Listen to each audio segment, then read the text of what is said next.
Nama saya Fransona Sitorus, mendirikan homeschooling ini dari tahun 2010.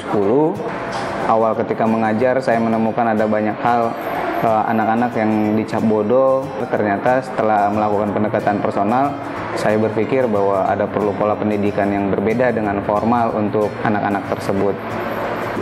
Visinya adalah mengembalikan anak-anak ke manusia, kepada manusia yang sebenarnya gitu. Karena tidak ada anak yang bodoh. Kita mau anak-anak kembali kepada kodratnya waktu Tuhan menciptakannya. Jadi sekalipun mungkin dia tidak pintar di akademis, tapi mungkin ada di bidang-bidang lain yang dia bisa, yang itu menjadi bekal dia untuk mandiri di masa depan nanti. Mereka berpikir homeschooling itu sekolah main-main, banyak kesannya jadi menganaktirikan, menganggap homeschooling itu bukan sekolah gitu. Jadi mereka berpikir homeschooling itu tidak penting. Anak-anak homeschooling yang ada di kita itu punya keberagaman latar belakang. Ada yang karena tidak cocok dengan pola pendidikan formal, ada karena masalah psikis atau masalah mental, ada karena korban bullying, atau bukan korban keluarga, divorce, atau apa sajalah, banyak lah. Kita berharap ini care karena setiap warga negara berhak mendapatkan pendidikan dan mereka juga bisa mengembangkan potensi bakat mereka sesuai dengan kemampuan yang sudah Tuhan ciptakan pada mereka. Kalau di bagian selatan, kamu lihat di sini yang ada samudra tadi? Atlantik. Iya, Atlantik. Nama saya Severina Aryani Aritonang. Saya orang tua dari Rahel Staniana Dea. Saat ini bersekolah di INRI Homeschooling kelas 3 SD. Awalnya saya menyekolahkan anak saya di homeschooling karena anak saya secara fisik tidak mampu untuk bersekolah secara formal. Dia mengalami kendala di bagian motorik, tidak bisa berjalan. Tadinya memang sekolah normal, tapi pihak sekolah akhirnya tidak meneruskan anak saya untuk sekolah formal. Jadinya saya mencari sekolah yang memang bisa mengerti kondisi fisik anak saya.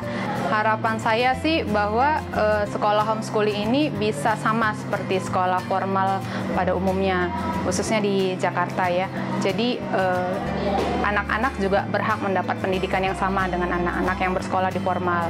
Dan pemerintah sendiri untuk bisa lihat, maksud saya mereka terjun langsung lihat nih, ini loh homeschooling nih ada nih, bahwa anak-anak di Jakarta ini memang nggak semuanya harus sekolah formal. Mereka juga in case misalnya karena kesehatan atau karena waktu, mereka butuh kok sekolah-sekolah homeschooling, dan sekolah homeschooling ini menurut saya sangat bagus kalau memang benar-benar digerakkan. Gimana, coba diceritain?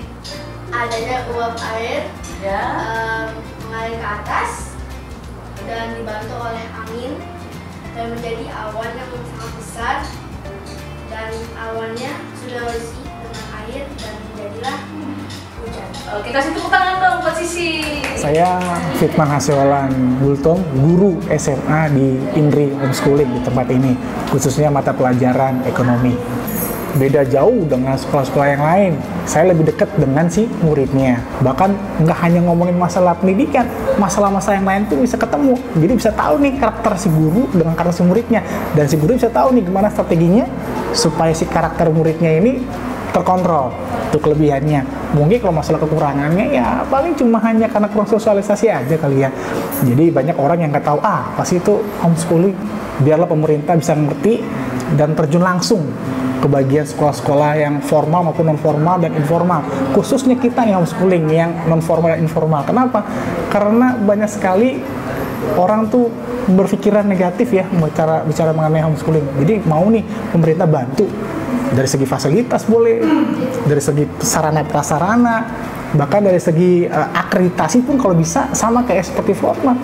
Jadi bener-bener diakui dan orang tuh nggak berpandang sebelah mata mengenai yang namanya sekolah non-formal atau informal.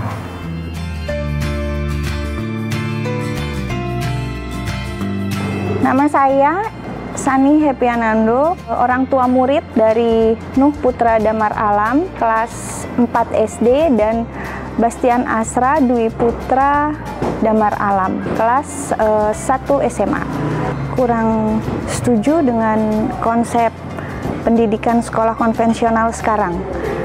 Dengan banyak murid, satu kelas bisa sekitar 40, kemudian jam belajarnya yang dari pagi sampai sore, sehingga kualitas antara hubungan di dalam keluarga, hubungan anak dengan hubungan anak pasti tidak terjalin dengan baik. Kemudian anak-anak tidak terfokus gitu. Jadi makanya kami memilih untuk homeschooling agar bisa waktunya bisa lebih fleksibel, sehingga bonding antara orang tua dengan anak itu dapat terjalin.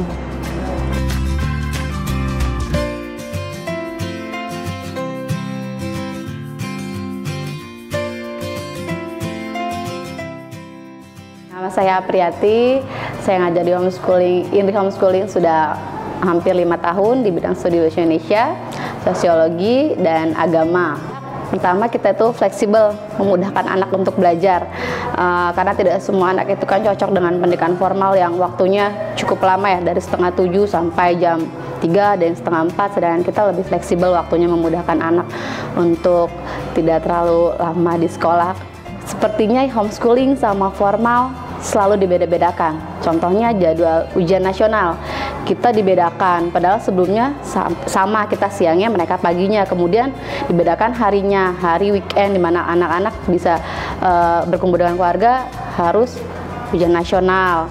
Lalu kurang di blow up, misal faktor kelulusan formal, terus kita juga kelulusan kita banyak, yang nilainya bagus pun banyak. Lalu kita tidak kalah. Anak-anak homeschooling itu banyak juga yang pintar akademiknya, tapi tidak pernah tersorot tuh, selalu formal. Sedangkan kita banyak sekali anak-anak kita yang sebetulnya nilainya sama kok, bagus, kelulusannya bagus, akademiknya bagus, tapi tidak tersorot. Semoga nanti lebih diperhatikan lagi anak-anaknya, terus akademik kita di sini diperhatikan, guru-gurunya juga bisa dilihat bahwa guru-guru homeschooling itu bukan guru-guru yang asal-asalan, tapi pendidikan kita banyak yang sarjana, menguasai karakter anak, jiwa anak juga, pendidikan juga menguasai, tapi selalu tidak pernah tuh tersorot, tidak pernah diperlihatkan ke media. Homeschooling selalu ada di belakang dan di belakang.